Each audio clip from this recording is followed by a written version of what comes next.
Daddy or Sammy, he's not going to eat breakfast, right? He's not going to do that, right? But, you know, I think when it comes down to this lifestyle,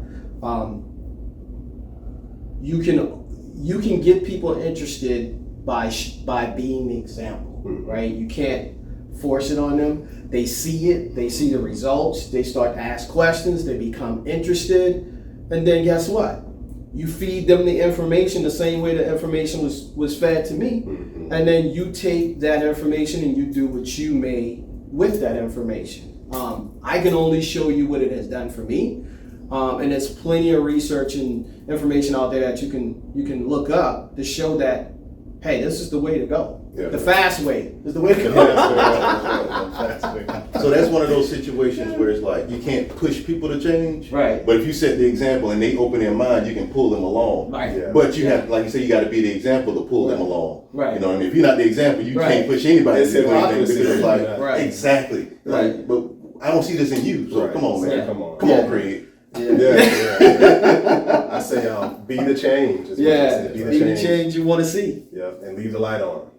Yes. So somebody can find it. Is that Howard Johnson? Super 8, Motel 8. Leave the light on. So, how often do you have breakfast? Is this like maybe when you're on your cruise doing your thing, that's when you open up to have breakfast? Yeah. Or something that you might do sporadically with the family? Yeah. So, like if we're vacationing and I'm letting loose a little bit, I'll have breakfast. Or if there's a opportunity to do a brunch, I'll do brunch, right? Yes. But, even if I eat at 12, 1, I mean, my 12 or 1 could be an omelet.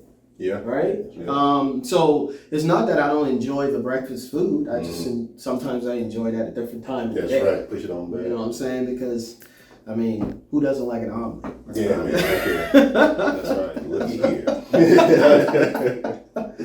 Yeah. So I just change it up a little bit, and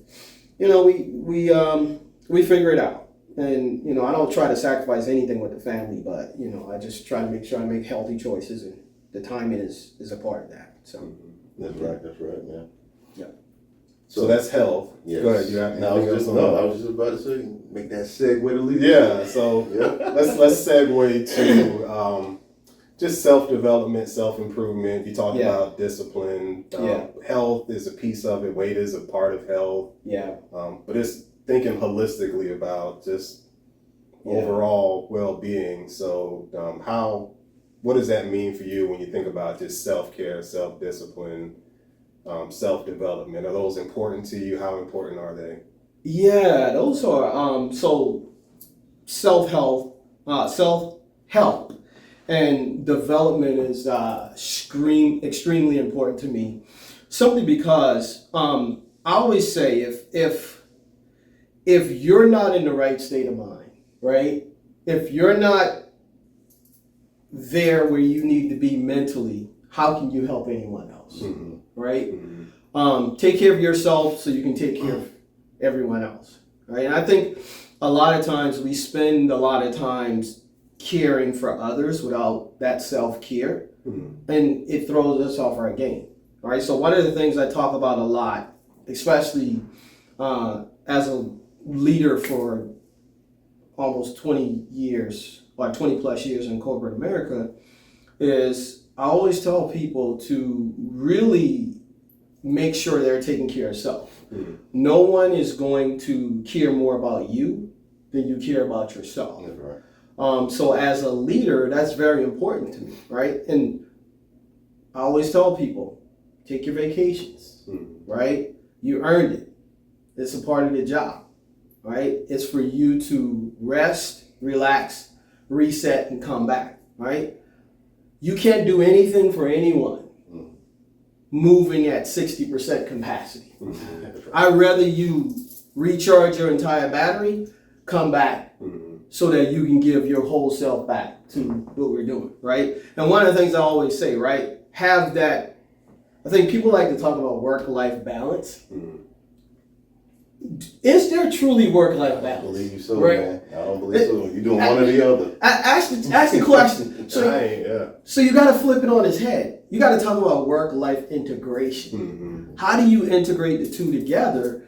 And a lot of times people miss that. So when I talk to them, I talk about work-life integration. How can you make it all work together? Because you got your family and you got your work. If you're a leader or you're an employee, don't fail. You're going to fail at one. Mm-hmm. At some point in time, you're going to fail at being that father, or you're going to fail at being that employee. But don't ever find yourself in a situation where you're failing at both at the same time, right? Figure out how to make it all work, because if you're failing at both at the same time, then you're drowning. Yeah. There's nothing working for you, so that's when you got to take a step back and really figure out, okay, so how do I make this work, right? How do I multitask better? How do I prioritize better? How do I have those conversations and communicate better, and how I bring it all together? So that's kind of, for me, that's kind of step one of the whole self-development, is taking care of yourself first, being able to integrate that work and life together so that then you can prioritize and holistically continue to improve upon different parts of your life. Yeah, once you get the foundation solid, then you can start adding wings to it. Yeah. But if you ain't got the foundation, everything will crumble. Everything is going to crumble, man. And it sounded like the focus of that was accountability. Yeah, absolutely. Yeah. Accountability, self-accountability, or I'll say this, front-loading the accountability. And what I mean by front-loading the accountability, it just means that you set expectations up front of what should happen and what you want to happen. And that's communication on all sides. Gotcha. Whether it's your employee, whether it's your wife, whether it's your kids, whether it's your boss, you're setting those expectations all around of what you want to happen or what should happen. That way, everybody knows what's actually going to happen and there's no surprises. So that's front loading the accountability, so that one, if you tell them this is what you're going to do, they can then in turn hold you accountable for what you should be doing. You know, so we're just talking. That's good. I'm good. We're just talking about communication earlier in relationships. Yeah, and that's all that is. Yeah, this is what I expect to happen. This is what I expect of you. Yeah. So now we're on the same page. Yeah. So if something falls through, you don't look at me with crazy eyes like, no, we said this up front. This is what we expected, and this is what should be happening. So I like that, man. Yeah, man. It's an interesting concept, but yet still, at the end of the day, I think it's a part of what we need to have in order for us all to understand how we move forward together, for sure. So, do you find that you're able to do more now? Are you more productive at this point in life compared to like when I showed you the picture? Yeah. Okay. I here's the deal. I would say yes, because back then I was traveling a lot. I'm back to traveling a little now, but you can also be selective in what you do. Back then, even as a leader, I was still trying to be more of that people pleaser to everyone, right? Today, I understand that no is a complete sentence. That's a book title right there. Yeah, no is a complete sentence. And what I mean by that is you have to take back your schedule, right? Yeah. And a lot of times, personally and professionally, family, work, everyone will take over your schedule, right? And granted, like I said, I'm starting to travel a little bit more now post-COVID. But when you understand no as a complete sentence, you start to be more selective on what you say yes to and what you want to involve yourself into. Back then, it was just all about people pleasing and doing all these different things. But that fasting kind of helps you have that mental clarity, be sharper, but it also allows you to really sit back and realize what's important, right? I left the road and moved into a remote position to allow me to spend a little bit more time with, the little ones, right, as they were growing up. My 5-year-old, she don't know me any other way. I've been at home remotely for the last 5 years, so that's all she knows. And transparently speaking, she's the one that has seen me in that capacity. All the others haven't, because I was always on the road, right? So now she knows me to, when she leaves the house in the morning, I'm there. When she comes back, I'm there. But as I start to get back out, you can see her say, hey, when is daddy coming home? Different things like that. So to that point, I understand now, even going back into traveling, to pick and choose versus always saying yes to every opportunity that comes. So sounds like protecting your boundaries. yes, Boundaries. Yeah, and I think know them. And I think me and Jeremy talked about that. Like when you're saying yes to everything. Yeah.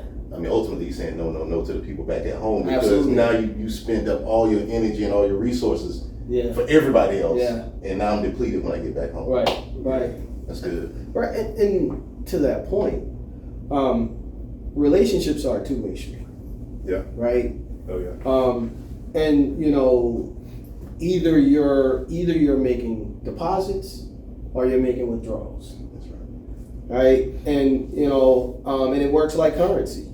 Right. What's your relationship currency with the people that you have around you? Because I'm telling you, there are some people out there that all they do is make withdrawals. They don't make any deposits into the relationships, and you will figure that out quickly as you continue to engage with people, and then you will forget about the people who've made all the deposits in the relationship because you're spending time giving to the folks who make all the withdrawals and give nothing back. So that's where the whole concept of no is a complete statement, because you have a lot of people out there that all they do is make withdrawals. They don't make any deposits into the relationship.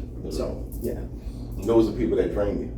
Yeah. Yeah. Oh my God. They will drain all your resources. And they will as long as you let them. Oh my God. They do. Man, this is years ago at one of my uncle's funerals. My dad was giving the eulogy, and he was just talking about his brother, and he was saying how his name was OB. He's like, you know, OB just had a heart of gold. He'll give. He's like, he'll give you the shirt off his back. Yeah. And he's like, and it's people that took the shirt. You know what I'm saying? So so it's people out there. You know what I mean? So yeah, man, and this is something I'm coming to later in life as far as boundaries. Yeah. You know, where does my boundary start? Where does yours stop? Right. You know what I mean? Because the idea of a boundary, okay, I got a line drawn around my property. Ain't no fence or nothing. Yeah. That's the idea of a boundary. Yeah. Right. When somebody step over, like, hey, you're too far. Right. Well, it ain't nothing to stop me from getting there because you ain't never said no. You've Yeah. never been How do clear. you You enforce see what I'm saying? that Yeah, boundary? exactly. Right. Right. An unenforced boundary Yeah. is a boundary that doesn't exist. Yeah. That's Yeah. right. Yeah. That's right.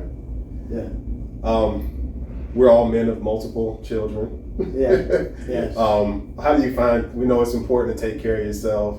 We know kids can be demanding. You've got from as young as 5 to as... It's 27. I was just telling him as old as 27. So They all need different things. yeah, they all. How do you find time for yourself? Is that early in the mornings? Is that on the way to work? I guess you don't drive to work. Where do you find the time to do that? I mean, I think for me, finding the time sometimes is difficult, but you know, I think you have. Well, for me, I'm intentional about telling my wife things I want to do and the time frames I want to do it. We don't always get it right from a communication perspective, but we try to communicate as early and as often as possible and say, hey, listen, this is going on. Like for me, this is going on. I want to go to this basketball game, or I want to, do this, or I want to do that, or I need a moment to do this. So I try to communicate some of that stuff up front. I don't need a whole lot of time to myself, but sometimes you just want that time, right?